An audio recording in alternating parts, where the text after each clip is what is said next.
I've wanted to be a weather forecaster, meteorologist, if you will, since I was 7 years old. I grew up in Madison, Wisconsin, and I still remember it clearly. We had this amazing thunderstorm that hit one summer night. Tornado warnings and large hail and trees down and heavy rain and all this stuff. I thought it was the coolest thing in the world to see, all the lightning and the excitement of the storm. So I remember from that point on just always waiting for the next big storm, whether it was a thunderstorm or a snowstorm.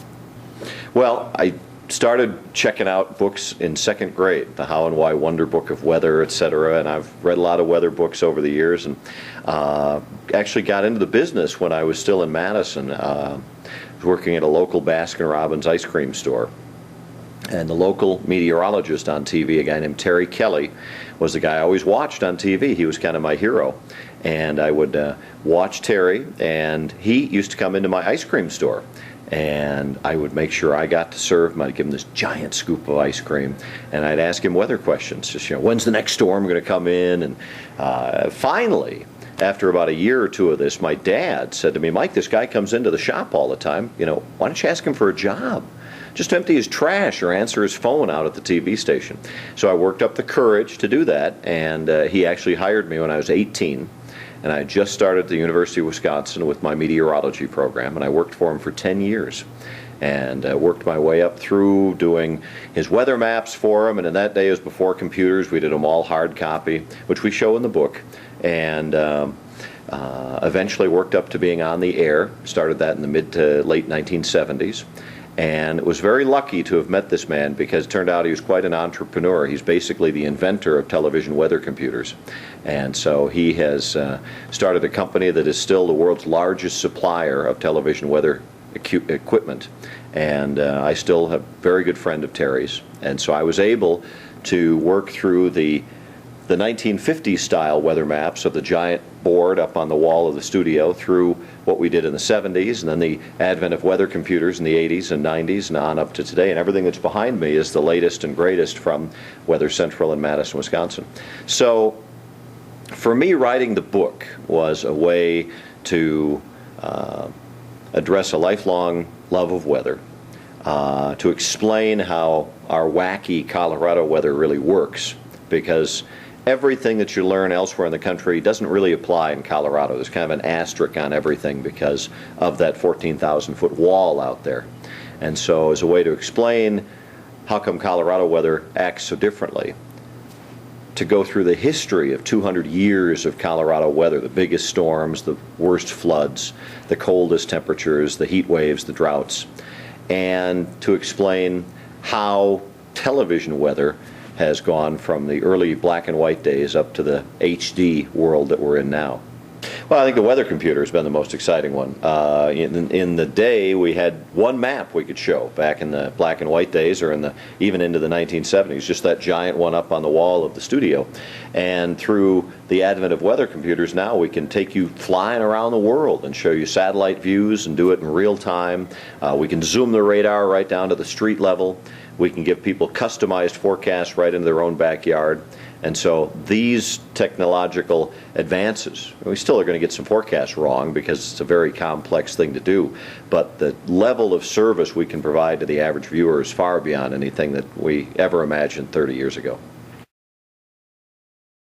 I've spoken at schools for many, many years, long enough now that I think I've probably reached out to 500,000 kids over about 25 years. And the tornado dance was something I developed about 20 years ago as a way to try using pantomime to explain in a memorable way how tornadoes form. So I act out the two different air masses, the big blob of hot air and the cool air wearing sunglasses, and they get into this big shoving match, and it causes the air to rise, and then the interaction of the jet stream gets everything spinning, and ultimately the analogy is when the figure skater pulls their arms in and speeds up.